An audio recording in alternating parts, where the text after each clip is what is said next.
সমস্ত মানুষের মনোযোগ দিয়ে এইদিকে, অর্থাৎ দেশের সবচেয়ে জনপ্রিয় নেত্রী, গণতন্ত্রের আপসীন নেত্রী এবং এখন এই মুহূর্তে তিনি দেশের দল মত নির্বিশেষে সমগ্র মানুষের কাছে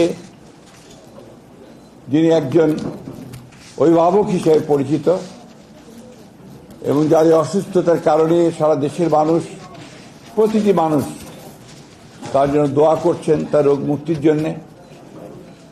আপনারা সবাই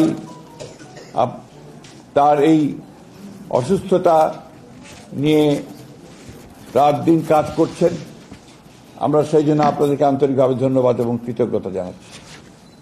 সেই সঙ্গে আপনারা নিশ্চয়ই এর মধ্যে জেনে গেছেন আমাদের ডক্টর জাহিদ, আমাদের স্থায়ী কমিটির সদস্য, যিনি দেশনেত্রী বেগম খালেদা জিয়ার ব্যক্তিগত চিকিৎসক, তিনি নিশ্চয়ই আপনাদের জানিয়েছেন যে তার উন্নত চিকিৎসার জন্য ইতিমধ্যেই ডক্টরসদের যে বোর্ড হয়েছে, যুক্তরাজ্য থেকে এসেছিলেন ডক্টর রিচার্ড, এবং আপনার চীন থেকে দুটি টিম এসেছিল তারা, এবং আমাদের স্থানীয় ডক্টররা in consultation with UK doctors এবং ইউএস এর জন হপকিন্সের হসপিটাল ডাক্তারের সঙ্গে পরামর্শ করে তারা আমাদের দেশনেত্রী বেগম খালেদা জিয়াকে যুক্তরাজ্যের একটি উন্নত হাসপাতালে নেওয়ার সিদ্ধান্ত নিয়েছেন।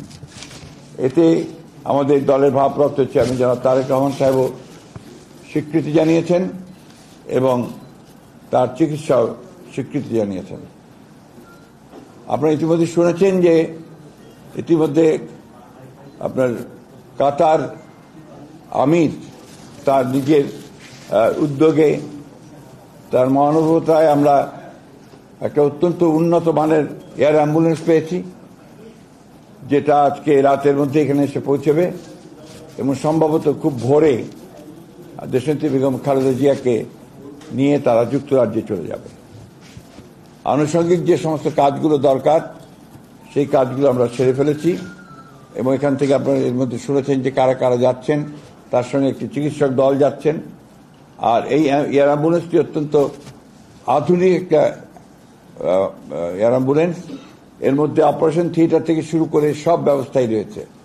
সুতরাং আমরা পরম করুণাময় আল্লাহ তাআলার কাছে এই দোয়া চাচ্ছি যে আল্লাহ তাআলা তাকে যেন সুস্থভাবে নিয়ে যান, নিরাপদভাবে নিয়ে যান এবং সুস্থভাবে আমাদের মাঝে আমরা যেন তাকে ফিরে পেতে পারি।